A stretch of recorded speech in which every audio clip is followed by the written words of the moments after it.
Fresh বলেন, আমরা একবার বলি ফ্রেশ। ফ্রেশ, হ্যাঁ, fresh instant full cream milk powder.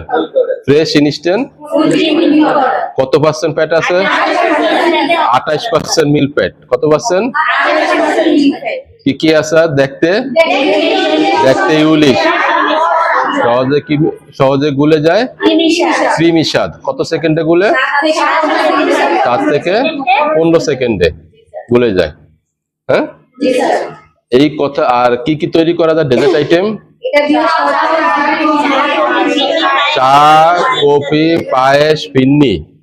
চা, কফি, পায়েস, ফিন্নি, ডেজার্ট জাতীয়, মিষ্টি জাতীয় সকল জিনিস কি তৈরি করা যায়। Clear? Fresh instant full cream milk powder, fresh চা পাতা। ঠিক আছে।